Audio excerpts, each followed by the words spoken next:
Welcome back to the Kingsway podcast.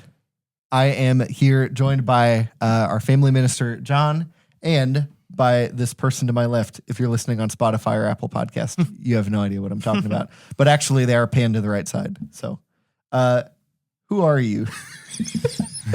I am the person to your left, or That's sonically true. to your right. Yes.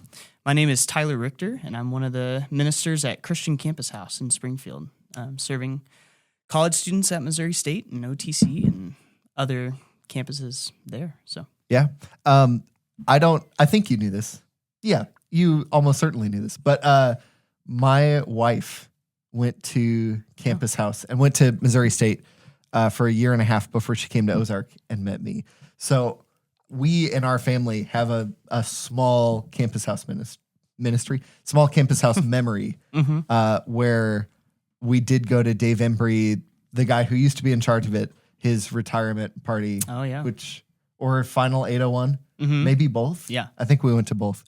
So Campus House has been going on for a long time.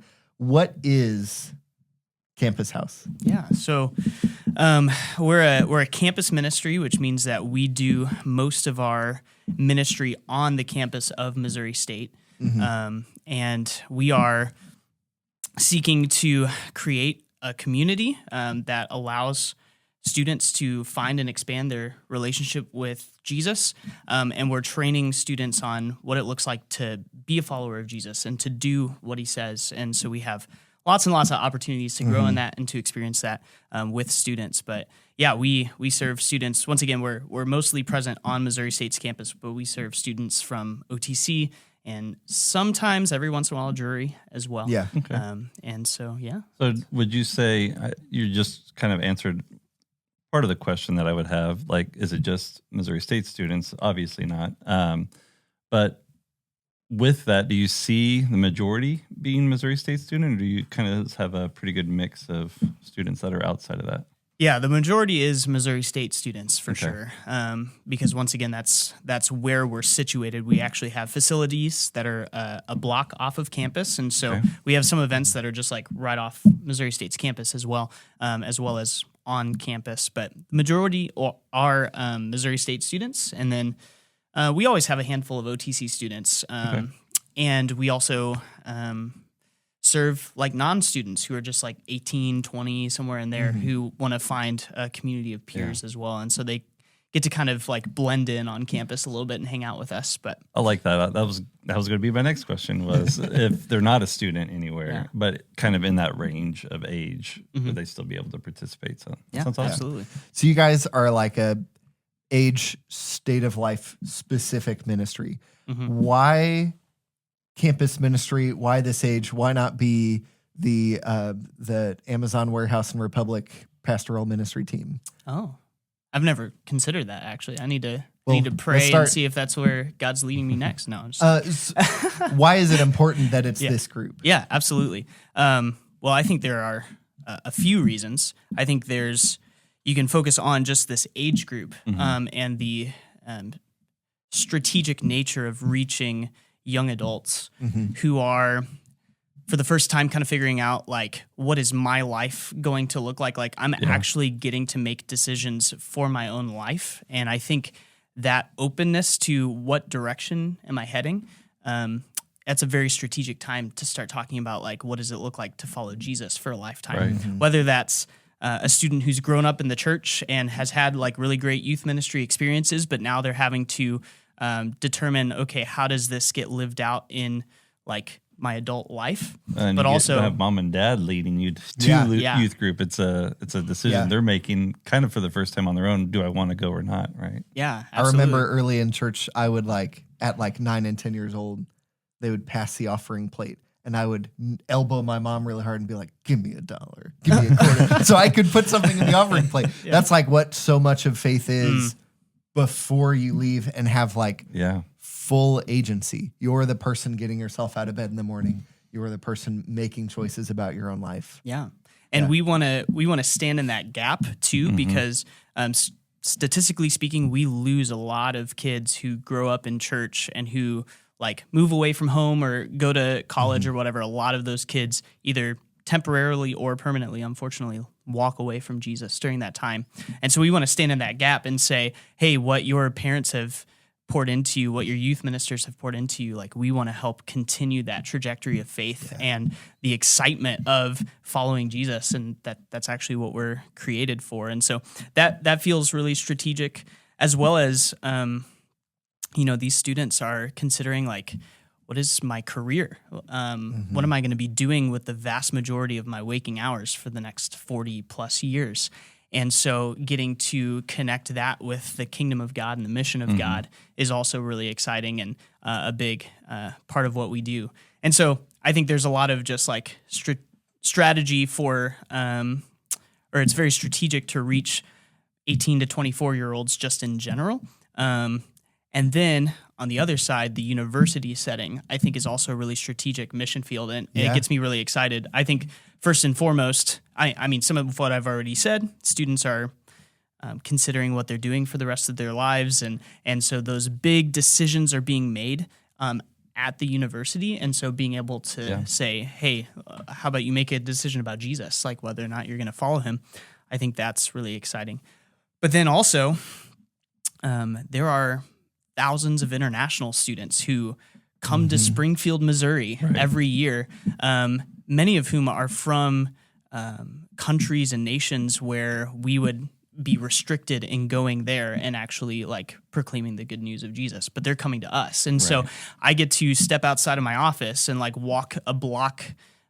What direction am I going? A block east from from my office. And all of a sudden I'm on a campus where there are dozens of nations represented, and there are people from unreached people groups. There are people from nations where it's predominantly Muslim or predominantly Hindu or whatever, and we get to proclaim the good news to international students as well. And so that's a big part of who we are and what we focus on.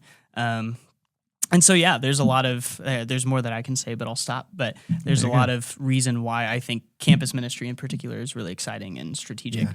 The last church I worked at was in Rolla, Missouri, which had Missouri S&T. So we had a missions pastor whose main job, not main job, but one of his main weekly activities was like an English class. And in that English class, he got to become friends with Southeast Asian people and Koreans and people from China. And I think even had, without naming any names, students from China where it's like pretty discouraged to be a Christian, and there are masses of Christians persecuted in the underground church and whatever, where they had bold faith going back in, and he had to like talk them off the ledge of like, no, don't just bring a Bible that they're going to search your suitcase for. Like, sneak in a little better and then talk to your friends about Jesus. Don't get stopped at the gate. But like talking strategy about how to be a Christian back home where it's not okay to be a Christian. And so like, that is a deeply important mission field that often goes unrecognized. And it's so like, I feel like 150 years ago, it would be hard for Springfield, Missouri to get a lot of Chinese nationals or wherever else but with travel and communications and whatever, like it's easier than ever for the nations to come to us and for us to go to the nations. And also speaking as a pastor, as somebody who's worked in a church for 7 years, we need preachers and worship leaders, sure. But we also need good elders and Sunday school teachers, and those aren't usually hired positions. We need engineers and lawyers and doctors and daycare workers who are committed to Jesus, not just professional Christian pastors and whatever. And so like I've always appreciated campus ministry and how it trains people in normal jobs, people in average, like anybody could do this kind of jobs to be followers of Jesus as they do that. So Absolutely. So what does like a normal week or even a normal semester look like in campus ministry? What kind of things are you guys putting on? And also, I know it's college students, so it's random a lot of the time. What kind of things are you falling into regularly that just happen in campus ministry? We do a lot, and we do settle into a rhythm, but you're right that there's a lot of spontaneity. There's a lot of random stuff that goes on a college campus, and so in our ministry, that's the case as well. But probably the biggest thing that we focus on every week is we have a weekly worship service in the middle of Missouri State's campus. So in the student union, we've got 80 to 100 students gathering and worshiping Jesus and hearing from his word. And so that's kind of our front porch of our ministry, where most of the students who get involved with us, they find us through that, through our large gatherings. But then we have student-led small groups that meet throughout the week, where they're studying the Bible and praying with one another and seeking to reach their peers with the good news and encouraging one another in that. We take all sorts of like trips and retreats to different places and kind of getting away to focus on our relationship with the Lord. But then mission trips is a big part of who we are and what we do as well.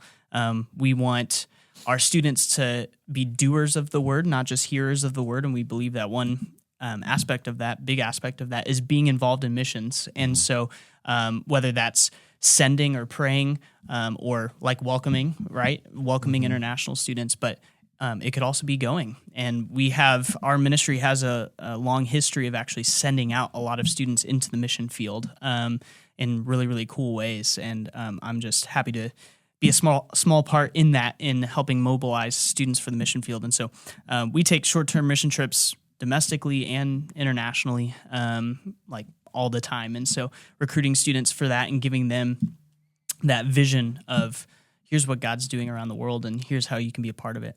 And then we just do a bunch of goofy random events. So if you're looking at like our weekly kind of schedule, every Thursday night we have what we call open house, which is just come to our facilities, play board games, eat pancakes because they're cheap and easy to make, and just hang out. And we'll do all sorts of goofy fun events just to meet students and to get them to plug into other aspects of our ministry. I think that's really important. This semester we talked about community to our high school, and one of the things that we taught on Wednesday night was community is important because of loneliness, and Harvard just came out with a study talking about how loneliness is a pandemic. Especially for your age group that you're talking about, the college age. Actually, the older generation is doing a better job of communicating than this younger generation is, even though was it just that they're doing a better job, or that they're improving while younger generations are declining? They're not as lonely, basically. Like compared to 20 years ago, they're doing even better than they were. Yeah, because they're better at socializing than we are, because even though technology is a great communicator, we're not great at communicating, that generation. And so loneliness is actually a really big deal for college students. You get ripped away from your community and put into another one. So a place like Campus House, I know you talked a lot about missions, but it seems like the other foot is community, where you get to come together and actually, be around like-minded people. And so do you see a lot of students almost find themselves being saved just from being in community in college? Because college is obviously very isolating if you let it be.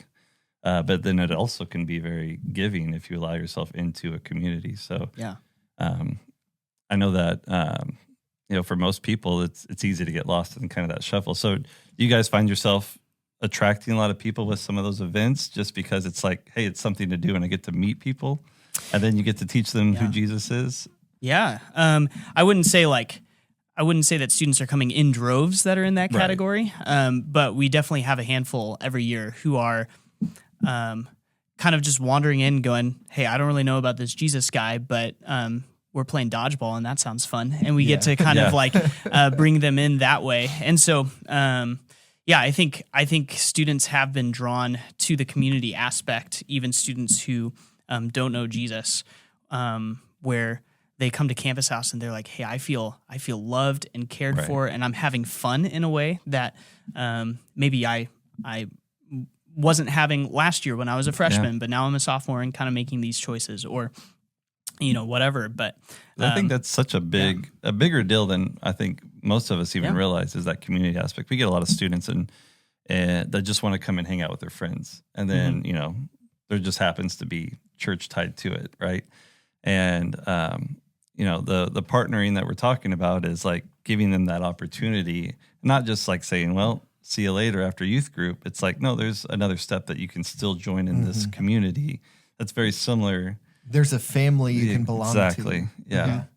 And so I really like giving students that option because I feel like for the most part it's just a good luck after we're done, and because most of the students do move out. It's very rare to have someone kind of stay close and stay there. Most people are going to find.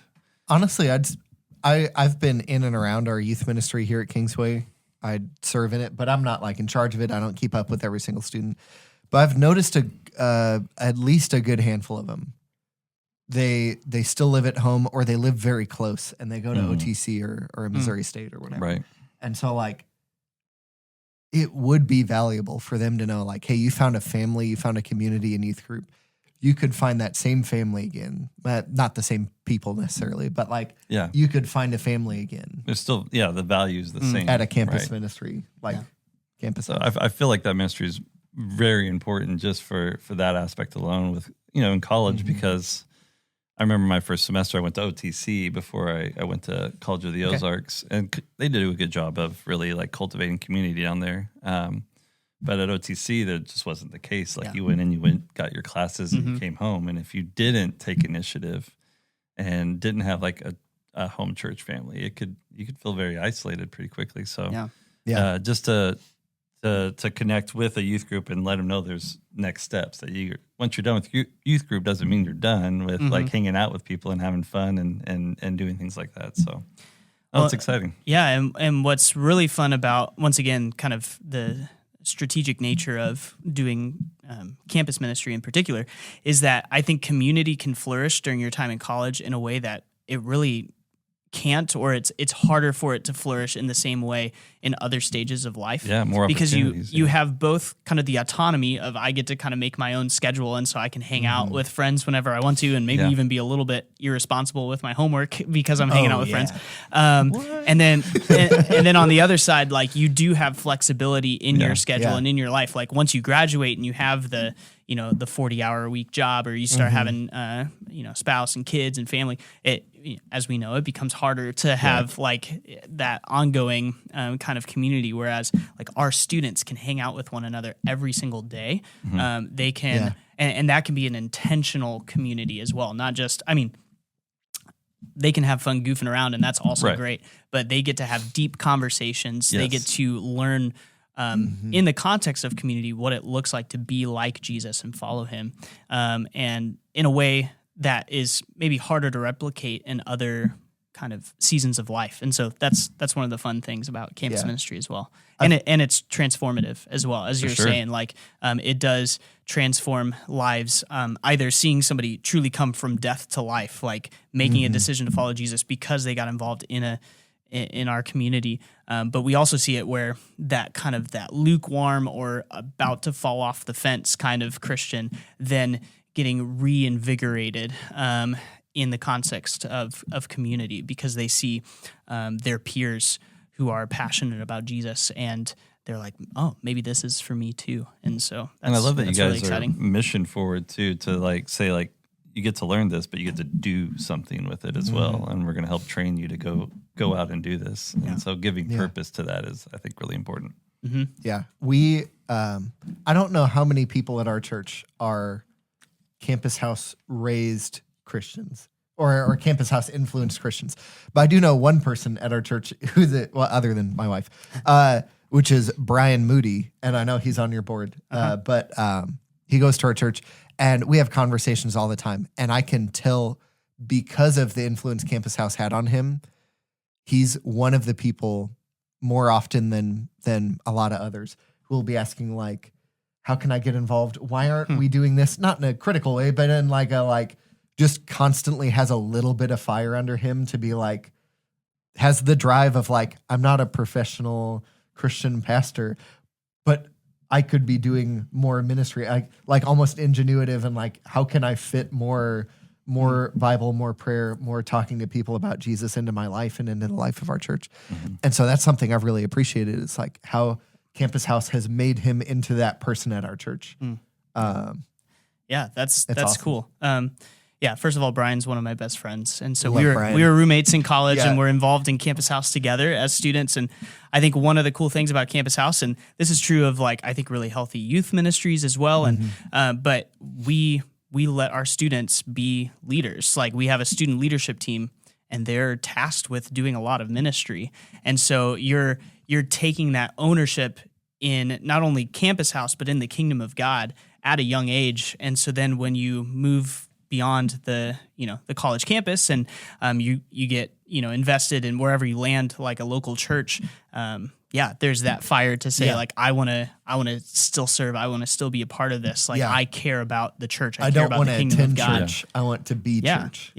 And so like Brian's great, and I think that's Campus House. I think that's also just like his heart, and but that's all conflated, right? Like Campus House was that for me as well, giving me ownership in the kingdom of God in a way that leaving the college, well, sort of leaving the college campus. I've basically graduated, but stuck around working at Campus House. But there is that sense of like, oh, I'm a part of this. I'm not on the sidelines. God has called me to serve and to minister. Yeah, so. I'm excited to partner. I know that's kind of a gap that we have currently at Kingsway is that college age students. So giving them an option and someone to connect to is really and a face important. that they know. And a face, exactly. Yeah. And so, yeah, I'm really excited at the future and moving forward of, just having kind of Campus House be something that's part of our ministries and things that we support. And speaking of that is like, how do you guys fundraise? What are some things that you guys do that, if people are listening, they're like, that sounds awesome. I'd love to help you guys out. What's some ways they can do that? Yeah.